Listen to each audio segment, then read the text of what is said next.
I think if you're listing yourself on Airbnb, it's just like making sure everything is like as high quality as possible with like just like the best pictures and the best taglines and those type of things. Just try to bring people in, just trying to get them to convert, right? Because like you'll get a lot of free traffic from all this. Welcome to the Rental Property Owner and Real Estate Investor Podcast, brought to you by the Rental Property Owner Association, providing benefits and services to real estate investors and rental property owners for over 48 years. With your host, Brian Hamrick from Hamrick Investment Group.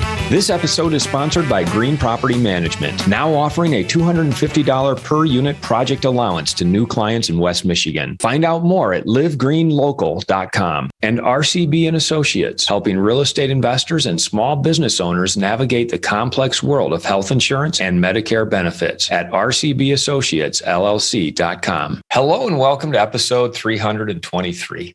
My guest today once worked for Airbnb, where he led their marketing and data science teams with a budget of $50 to $100 million in annual digital marketing expenditures. So if you want to learn more about how best to digitally market your vacation rental or co-housing property, you're definitely going to love today's conversation with Michael Tich. Mike is the co-founder of livehomeroom.com, and he helps people remotely invest in real estate. Mike, welcome to the show. Hey, well, happy to be here. Tell us a little bit about your background, and I'm really super interested in hearing about your experience with Airbnb. So it was pretty highly technical on the data science side there. I joined sort of as like in like the MarTech function over in Airbnb, right? So it was a lot of like figuring out how we can best track things, putting in pixels, running new channels, kind of a very unique role. My PM left about 6 months into the role. So I did a lot of filling in and sort of running the team and working with engineers and sort of moving the team forward in that regards. For the last about a year and a half, I was there. So I was running mostly the host side of the business from a PM's perspective, right? So we would do basically just find the best ways to find new Airbnb hosts. So we ran ads on pretty much every country around the world. It was pretty automated. So we would have different automated creatives that were going into a lot of these ads, automatic keyword bidding, a lot of technical work that went on behind the scenes there. Like our bidding model, we had this like PhD from, I think it was like Caltech that built the whole thing. And it was this like very complicated model that I think is too hard to even explain. So, but basically the idea was we wanted to pay for a certain host the estimated value over a 1 to 3 year period that would generate for Airbnb, right? So Airbnb's take rate on average was maybe 15% or so between the guest and the host fees, right? So we would look at 3-year bookings and try to bid roughly accordingly to attract both a new host and then those top of funnel events, right? So we would have raw listings, which is when a user basically just like said, oh, I have this type of place I want to rent. Then we have like active listings once they were like fully live on the site. And then I like primary KPI was when they would eventually get booked about maybe on average 2 to 3 weeks later. So yeah, that's kind of how we had different events, different values associated with those events, and then we bid accordingly. From an advertising perspective, working for Airbnb, you were basically working on multiple levels. One was to attract actual hosts who would market on your site, who would actually sign up with Airbnb and market on your site. And then once they were in that ecosystem, working on the advertising that would bring customers to their listing. The team was very separate at Airbnb, right? So we called it the guest team and the host team. So the host team was basically bringing on hosts into the platform. That was what I was mainly responsible for. And then it was the guest side of the business that we had. The marketing was actually quite a bit bigger. It was actually 4 or 5 times the size. Like we had maybe 10 people on the host team. It was closer to 50 on the guest side of things. And then they would do a lot of like, okay, how do we actually get those bookings for the hosts? And that was quite complicated. It was mostly Google at the time with mostly Google and Facebook. I believe it still is. I think they moved a lot more towards like brand spend since I left. But yeah, at the time it was a lot of Google spend and a lot of us going in to try to estimate the incrementality of all that. So you were overseeing a budget of 50 to 100 million. Yeah, that was just on the host side. The guest side was it was 5 to 10x that. It was a lot. Massive amounts of money being spent to market both on the host and the customer side. What are some of the takeaways that we could apply in our businesses, whether we're marketing our vacation rental on Airbnb or some other platform or a co-housing type property? What are some of the takeaways that you know, having been an insider at Airbnb? When I was a host, for instance, right, I think a lot of it was just like making sure you were priced pretty competitively, making sure you were like just showing up in a lot of the top search results, right? So like just being very responsive. I was a host way before I joined the company, about 7 years or so. So we'd rent out extra bedrooms in my house. And like we would be booked almost like every single night, right? And then like it just became too much work for us. So we added in like a 3 or 4 day minimum night stay just to like keep it under control. I think the good thing about Airbnb is you don't necessarily have to do a lot of marketing on the individual side, where like they kind of handle pretty much all of it for you.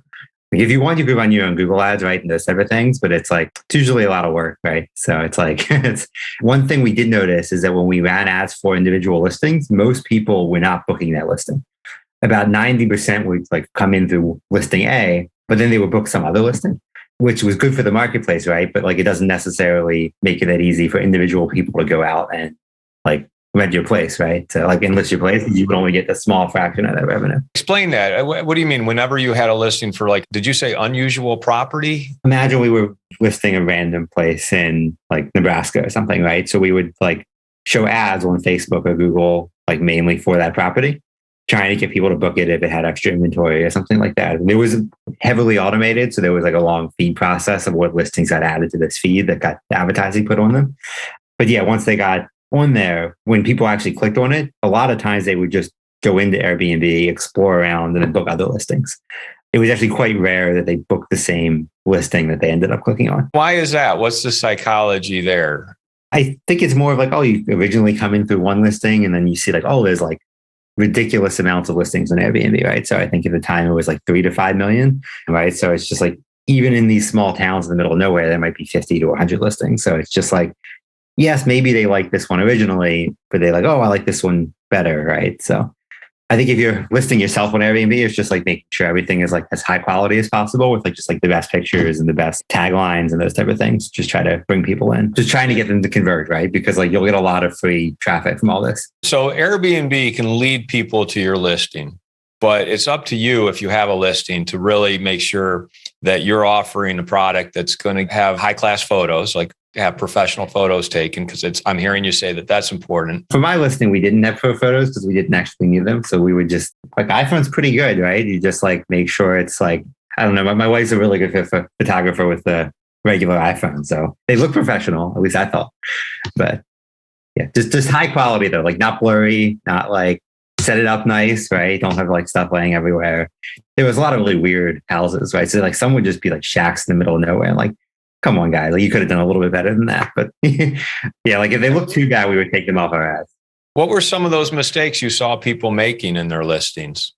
Some of them I was just confused why anyone would ever stay there, but some of them actually got a good amount of bookings anyway. So yeah, I feel like with the COVID has definitely made it harder though, right? What you needed beforehand, maybe you needed like you were getting tons of traffic. Now I imagine it's been less just because less people traveling, although it has come back in the last few months, right? But yeah, it was for a while, it was down to almost nothing, right? So, but now it's come back stronger than ever, from what I understand. What else moves the needle when you're listing your property, Airbnb or VRBO? The quality pictures was usually the biggest one, just getting people in the door and getting people to like view it, right? The whole searching ranking algorithm was also quite complicated, right? So that was usually based on like, okay, how many people actually click on this? Like a lot of it was like based, price is actually a decent factor as well.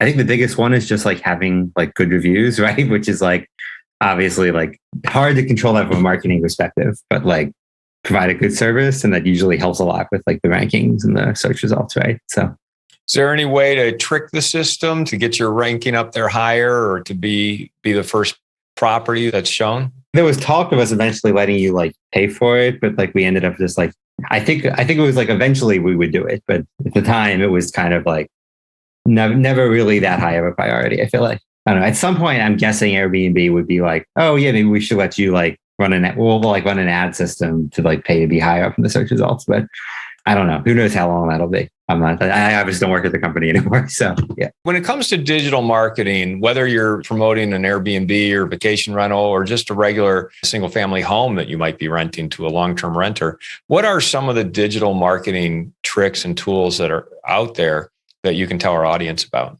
We do like at home room specifically. We do a lot on the leasing side. So a lot of our properties are not in like traditionally that easy to rent areas.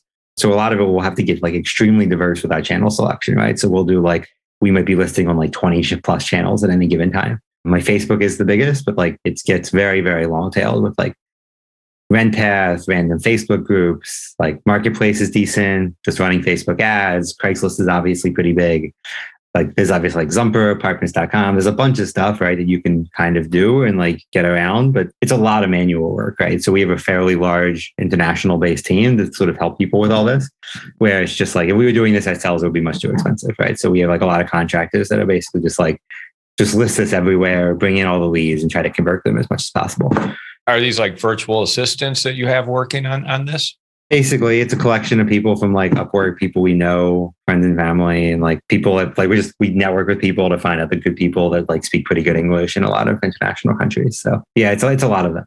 And when you say channels, you're talking about like Zillow, Facebook. Yeah, so we do all that for we're still a relatively small company, so we obviously don't have like the raw inbound or something like Airbnb. So we'll do a lot of like just outreach and a lot of that manual work to find you those like tenants, basically. What's the top 3 channels that you would direct people to market digitally? Facebook is still by far number one, but it's like not just Facebook. It's a collection of like posting in a lot of different Facebook groups, posting in one Marketplace, right? And having that set up to do that correctly. And then just like running some ads as well. So like that's number one. Craigslist is like pretty clearly, I would say number 2 still, especially in like in the Bay Area. I feel like it's not as high, but like in Kansas City and a lot of places in Texas, it's still pretty high up there.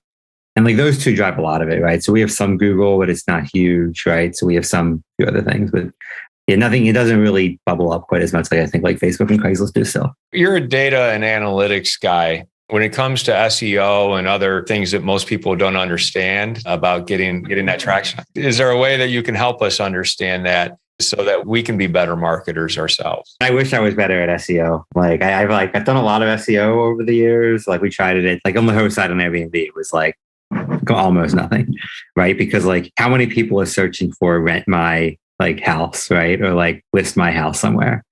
Like some of it was on like Airbnb hosting, right? That was a big one, but like we're obviously going to rank first for that, right? So there wasn't really any work there. It was just like have a good landing page. Like we did a lot of stuff on like the content side of things, right? It was like having in good blog posts and those type of things, but it was still very small compared to like all of our other channels. I wish I was better at it. Back when previously I ran digital marketing at another startup called iCracked, and we did a lot of like random blog posts, none of which was that successful. We like hired an external agency that was kind of a bit of a nightmare because they were completely useless. Very few people I know that even say they know SEO are very good at it. So it's like, my summary of all this is what I know is just making a ridiculous amount of content, follow some simple best practices, right? Like have them link to each other, make them all relatively unique, try to find ways to automate it in like any way possible, right? So like Airbnb, a lot of this was like automated, right? So you would have like information about the listings, information from the reviews, all that would get like combined together into these like pages that were associated with all the search parameters, right? So similar to how Yelp does it basically, where they would have like X like cabins with a hot tub in San Diego, right? Like that would be like its page, and it would have a listing of all the different pages with hot tubs in San Diego and reviews and descriptions with all like relatively unique content. That's easier to do if you're Airbnb. It's harder to do if you have one house, right? Anyone who listens to this show knows that Green Property Management manages my entire West Michigan residential portfolio. They manage single families all the way up to large apartment complexes. Marty and his team are running a new special that I think is absolutely nuts. And I tried to tell him so, but he wouldn't listen to me. They want to offer new clients a $250 per unit project allowance to have their in-house licensed crew tackle any project, big or small, for new clients. I can tell you from personal experience that their unique management style will save you money, eliminate headaches, and increase your net operating income. You add on top of that this limited time offer of $250 per unit for new clients, and it really becomes a no-brainer. So text GREEN250 to 21000 or visit them on the web at livegreenlocal.com and tell Marty I think he's gone off the deep end with this absolutely nuts $250 offer. If you're thinking of leaving your W-2 job and becoming a full-time real estate investor, one of the greatest costs you must consider is healthcare for you and your family. When I made this transition myself, I found the whole healthcare insurance process to be confusing and frustrating. That's why I'm glad I met Chad Creasy at RCB & Associates. Chad is a professional health insurance agent who helps real estate investors and small business owners understand and choose their best healthcare options. And best of all, his services are covered by the insurance company and won't cost you a dime. If you live in Michigan and are expecting a change in your healthcare insurance coverage for any reason, or losing employer coverage or transitioning into Medicare, then you owe it to yourself to contact Chad Creasy at rcbassociatesllc.com. Are there other ways that real estate professionals can best advertise their listings? Is there anything else, tips and tricks that you can share with us? A lot of it is just doing a lot of just posting it everywhere possible if you have the time, right? I think that's why a lot of people use us, right? Because it is just a lot of manual work. You probably could theoretically try to find tenants, but also just the showing process is difficult, right? We have someone on site and all that. It's a lot of work. So Mike, I want to talk about homeroom.com. Tell us a little bit about that, because I've had your partner on the show before and we've talked about the co-living space, but why don't you put it in your words, what we're talking about? And is it homeroom.com? It is not. I think Johnny would be better to talk about that, but the homeroom.com guys wanted too much money. So I think one part of what we do is we try to save a lot of people's money, and spending a lot of money on fancy domain names is probably not the best use of investor capital. So what is it now? So it's a livehomeroom.com. We are working on maybe coming up with something else to get it a little cleaner, but yeah, well, at some point. Tell us a little bit about the co-living space, and we have talked about that, but I want to hear it in your words. So it's relatively simple, right? So we'll take maybe a 4-bedroom house, do all the construction work for you, find all the contractors, add in additional bedrooms as necessary, and then rent it room by room and get a significantly higher cap rate and higher return, right? So where normally a property might rent for maybe 4%, right? But just renting out the entire place as a single family rental, we can usually increase that by up to about 50% by adding in a bunch of extra bedrooms and getting higher returns out of it. So we also provide a lot of all-inclusive amenities and those type of things, which we add on to the tenants they pay for. So we'll have events and stuff, and online events, in-person events, trying to do networking things and build a higher level of community between the tenants across the different houses. So the idea is we're trying to build an apartment living complex for a much lower cost for a lot of the tenants. You would have tenants, kind of strangers at first, who are sharing the same living space, but they each have their own bedroom. Is that the idea? Yes, exactly. So we'll still have the same shared common areas, shared kitchen, usually a few shared bathrooms as well. And then, each person will have their own bedroom. Some of the rooms will have private bathrooms, but the majority don't. We did have a whole conversation with your partner, Johnny Wolf. Look for that episode. It's within the past year that Johnny and I had that conversation, and you can find out a lot more about the model. But what I want to talk about with you, Mike, is the marketing and how you've set up the digital marketing for that model. I started helping Johnny out maybe about a year ago with a lot of pretty much all the marketing efforts, mostly on the investor side. So we run quite a bit of Facebook ads, LinkedIn ads to just finding new investors.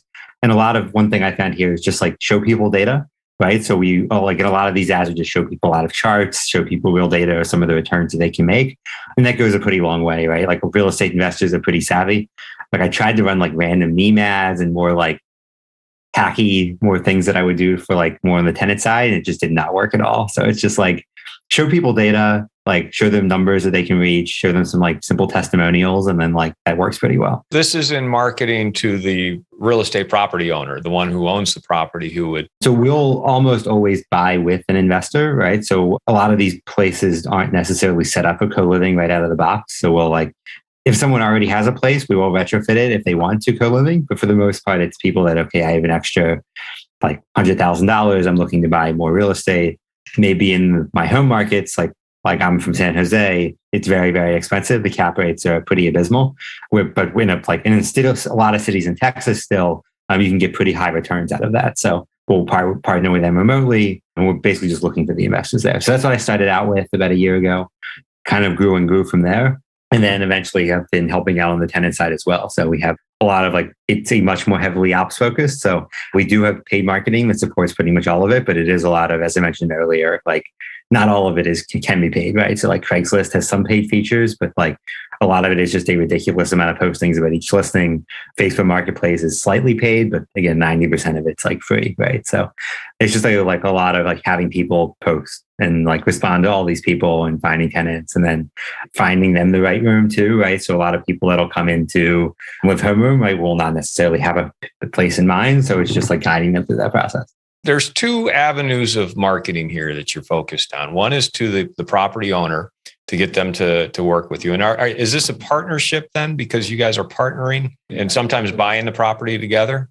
It's almost always they will buy the property with us, but they own the property entirety, right? So Homeroom doesn't own it, like any of this real estate, right? So a lot of this is just like us finding them the property, setting them up with the real estate agent, setting them up with the construction team, with our construction team, and doing all the work there because we have a lot of experience with it to get the cost down. So, but then are you charging a higher management fee or do you have some sort of percentage of the profit? Generally, we'll have a slightly higher management fee just because it is more work going into co-living than it is just renting out a single family home.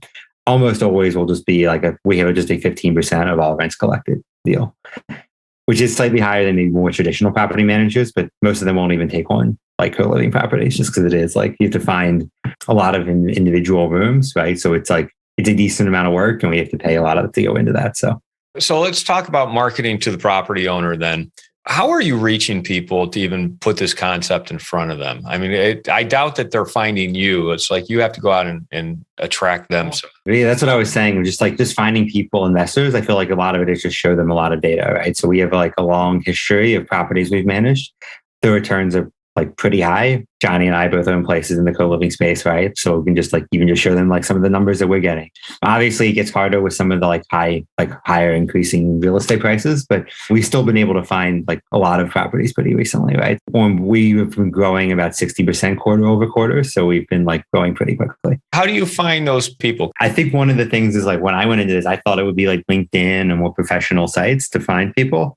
It's been like almost 100% Facebook and Instagram. Are you putting out like ads for livehomeroom.com? Find out how you can invest in real estate in a way that you're making 3 to 4 times what you would normally in rents. It's not usually 3 to 4 times. It's usually 50 to 60% more. But yes, it's a lot of ads. I mean, we wish it was 4 times as much, but like you need a really big house. But yeah. So Facebook ads are going out. People are seeing these Facebook ads and then going to your website. So have you created a funnel where it's like the Facebook takes you to the website, which gets you to what? So we have a whole funnel and sales process. So you basically will go to a landing page and we very quickly on that landing page have a lot of information, more stories, more testimonials, 5 or 6 different subpages as well. And they all just directly link right pretty quickly and just like scheduling a meeting with one of our representatives. So we'll have which consists right now of 2 people. So it's either Johnny himself, the CEO, or like it's almost always Peter or one extra salesperson we had just to help out with things. So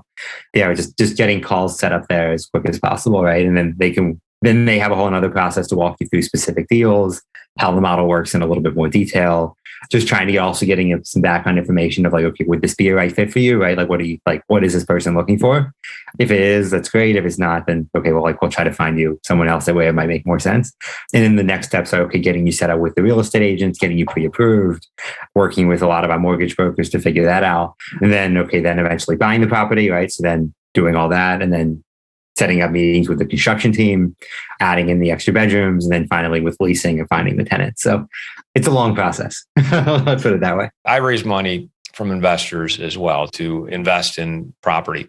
And what's going through my mind is why go through that, which seems like a lot of extra work, an individual one-on-one type basis, rather than just create an ecosystem where you have a fund that's doing this yourselves, but you're bringing investors into that fund to be more passive. We haven't done that. We actually just partnered with one. So one of our investors actually just raised a fund, and we're like, if people don't have as much money, we have been somewhat directing people there. There's obviously some SEC regulations and making sure people are accredited that we just haven't done ourselves yet. I was looking through it last week. It doesn't look that hard, but I've just never done. We just haven't done it before, right? So we're still relatively new and are. Yeah, we're thinking of doing more syndication deals and those type of things and making up our own fund. If an investor calls you and says, okay, I'd like to learn more, What's the broad strokes? Like, what's the typical investment going to be? How much money are they going to have to put up and how much work are they going to have to do? When you buy the house yourself, you'll need maybe about $100,000 on the high end. You can sometimes, it can be a little bit less, but it's usually a decent amount. And that'll be for like a 4 to 5 bedroom before we like end up doing our construction work in maybe either Kansas City or Texas, pretty much is where we are right now. We just launched Indianapolis and Pittsburgh about a month ago. So just actually starting to onboard some houses there. So an investor, they would basically buy the house in their name, put up, say, the $100,000 down payment. Part of the reason why we can get a significantly higher returns is when we partner with the individual investors. All these places just bought on, like they can get loans for them too and get mortgages, right? So it allows it to give when you leverage it, you get a much higher rate of return. So they're getting a 30-year amortized loan at a decent interest rate of like 3 to 4% probably. Yeah, something like that. It depends on a lot of stuff, but yeah, usually around that. And then are they also then putting up the money for the rehab? Yes, exactly. So it could be $100,000 down plus rehab, which is typically usually the $100,000 will almost always include all of our rehab work. Okay, so about $100,000 in. Yeah, usually it'll be about like 60 to 70 down in terms of down on the mortgage. You can sometimes get away with a little bit less on that side of things, and then maybe 20 to 30 in terms of rehab work and construction work, which is not like. We usually try to find places that don't need an outrageous amount of work. It's usually like adding on new walls, relatively small things, and those type of things, and like fixing up stuff. And livehomeroom.com, you're finding the pipeline of opportunities of suitable properties that will fit this criteria. And you're doing all the work outside of acquiring the loan and signing on the paperwork. Pretty much, yeah. So we'll have a list of properties that will get sent out to people whenever we find the new one, right? And then okay, like this is what we expect the return to be. This is what we expected here. And then, okay, who wants to place an offer on it, basically. We'll try to get at least someone to, once we find a good opportunity, at least 1 or 2 people to put in offers for a particular place. Let's talk about marketing to the tenant. Once you have this property built out, you've got 4 or 5 bedrooms that you're trying to lease up? On the low end, it's usually, they can go up to 6 or 7, but it depends a lot on like the local legality is what we can do. What we like, it depends a lot. What are the steps you take to market to the eventual tenant? Because this is very different from just looking for a house to rent or an apartment. You're actually looking for roommates that are going to be part of that too. So talk about that process and how you reach out to those types of tenants. We have 2 separate parts, right? One is sort of our lead gen side of the business, right? So we'll post on pretty much every site imaginable. We have a fairly large team that sort of has gotten pretty good at this. As I think I mentioned earlier, most of them aren't really based in the US too, right? Just because you have to do this is a lot of manual work. So we wouldn't be able to it would lose a lot of money trying to do this based in the US, right? So we'll post on maybe 30 different sites. We have some syndication involved, but a lot of it is just manually going in, creating these listings, and then taking those responses back. And then we'll have a text message form. We'll go back and forth with the tenant, explaining them the process, showing them all the different places we have available. If they find one that they will like, then we'll set up a meeting with either the current tenants that are in the other rooms, just to make sure they meet well, they jive well, and it's going to be a good environment for everyone. So once we get the thumbs up from the existing tenants that, okay, this person seems reasonable enough, we'll just get them signed and onboarded. So then we have the background check process and doing some other, we require a decently high credit score, right? So yeah, just making sure that they're pretty reliable and getting them through the system. So it seems like there's a lot of extra work and maybe it's a little bit more intensive to find the right situation because you are trying to make sure the other roommates are compatible with this tenant.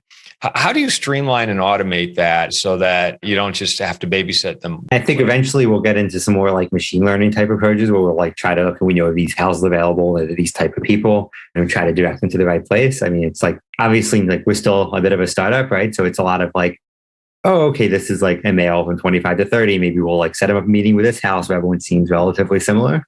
But obviously it's up to them, right? If they see one house they really like, we'll still set up the meeting anyway, right? So it's more of just trying to make it on the existing tenants to make sure there's a good fit there. So Mike, I want to talk about marketing analytics because that's part of your background. And I'm just wondering, what do you know about marketing analytics that you can share with our audience that will help them better digitally market their properties?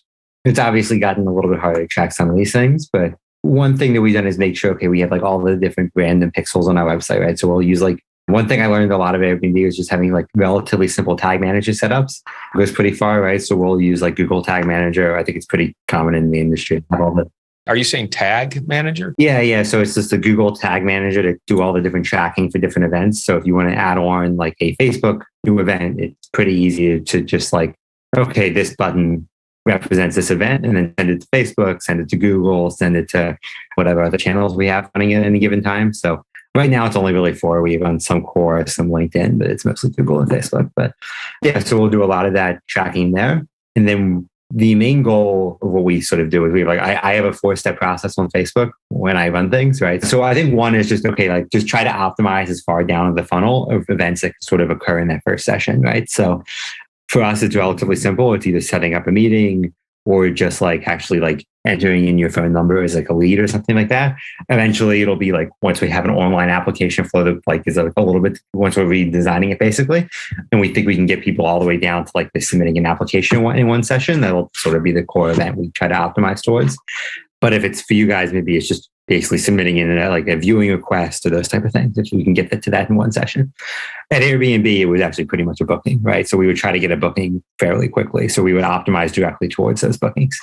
And then just making a ridiculous number of creatives, right? So we'll have different versions of like a lot of different versions of our ads, like charts, random memes, random like some more high quality things.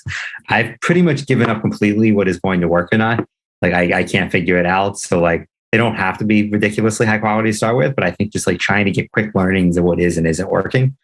And then for like targeting, okay, like when you go into Facebook, you can do a lot of specific targeting. So you can target people interested in real estate. You can target people that have interests around particular groups. I would start with one of those in particular that maybe you know a lot about that Facebook maybe doesn't know a lot about. So the one I started out with Homeroom was like people that were just like interested in real estate investing. That's actually been like our best performing one by far, like, and it still is now. And then, okay, if you have an initial customer list, then you can start with something like lookalikes. So you can tell Facebook, okay, I have these 100 customers, find me people that are behaving similarly on the internet. And then you want to eventually expand into more broad targeting because Facebook will have a lot of signals that you don't necessarily give it. So launch that relatively quick after. In terms of bidding, I would like when you just trying to, there's usually 2 phases, right? So one is like bidding up that auto bidding system, just letting Facebook basically say, okay, I want as many people as possible. And then eventually switching to more manual bids once you know how much people are worth. So in a given city, you know that, okay, maybe I have 50 leads. I can convert maybe 5 into eventual tenants. Each tenant is worth $100, right? So then I would want to bid. So if you get a 10% conversion rate, I would want to basically bid $10 per each one of those initial leads, like at a maximum amount. Usually you'll want to hit 2 or 3x return, right? So you'll want to bid maybe $5. And doing that for each one of your like cities or properties is like kind of the way I would handle things there. At Airbnb, it's very complicated. So we would have like thousands of ad sets, each one of which had different values based on what we thought that value would be in that given market. And then we would just let the system automatically shift the budget around to where we thought we could achieve the highest return. That's pretty detailed. Thank you for that. And everything you just said is why I would just use Airbnb or livehomeroom.com to do it for me, because it sounds like there's a lot of thought and analytics that go into it. And unless you understand that world and how to work Facebook. So my specialty is Facebook. Everything I just said, that was just Facebook. Google, I could go in for a while around like different things you can do with keywords and things there of like making sure you're actually bidding towards things that are incremental. And like that is actually even more complicated. So it's like my specialty is more on the Facebook side of things, just because when we acquired hosted Airbnb, like the majority was on Facebook. On the guest side, the majority was on Google, right? So that's like the guest marketers are actually like much more experts in Google than I am, but slowly getting there. Every channel is different, right? Like a lot of part of my role at Airbnb was like just like experimenting with new channels. So I like ran like a direct mail integration. I ran like a core ads integration. Direct mail was a hard one. That was like, it was way too expensive. But yeah, that's like neither here nor there. Like that was just like when your CPM start out at like 400, it's like you really, really need good creative to make that work, right? And good audience. Like you can't just like test into it like you can with Facebook. I think we found is like you actually need to get to like a solid state fairly quickly to make those returns work. Or else you're just going to get people that like, you could just send the people that are going to convert anyway. That always doesn't work that well either. So yeah, we never really made direct mail work, to be honest. So it was just too expensive. Well, Mike, thanks for sharing all this with us. And if you don't mind, let our audience know how they can find out more about you or get in touch with you. Feel free to add me on LinkedIn if they're interested. It's just like bit.ly/mtish. That'll just redirect to my LinkedIn account. Also, yeah, if you want to check out Homeroom, just go to livehomeroom.com/invest.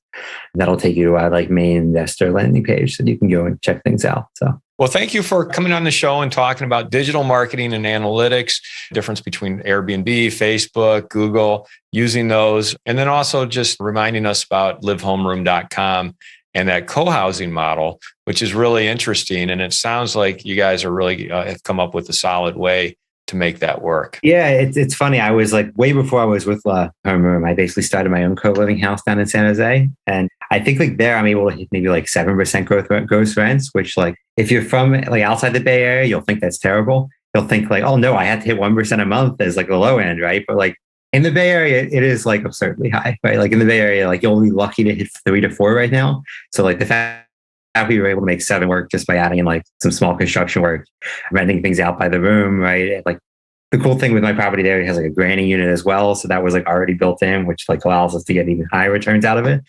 So it's like, yeah, even better. All right. Well, thank you for coming on the show and sharing that with us, Mike. Cool. Sounds good. Yeah. Thanks so much for having me. I want to thank everybody for listening to this episode. I'm your host, Brian Hamrick from Hamrick Investment Group, and you can find out more about me by going to higinvestor.com. That's higinvestor.com. And you can also ask questions and join us on Facebook by going to RPOA, Rental Property Owner and Real Estate Investor Podcast. This episode was sponsored by Green Property Management, now offering a $250 per unit project allowance to new clients in West Michigan. Find out more at livegreenlocal.com. And RCB and Associates, helping real estate investors and small business owners navigate the complex world of health insurance and Medicare benefits at rcbassociatesllc.com. You've been listening to the Rental Property Owner and Real Estate Investor Podcast, brought to you by the Rental Property Owner Association. You can find out more at rpoaonline.org. If you enjoyed this podcast, please go to iTunes to subscribe, rate, and review.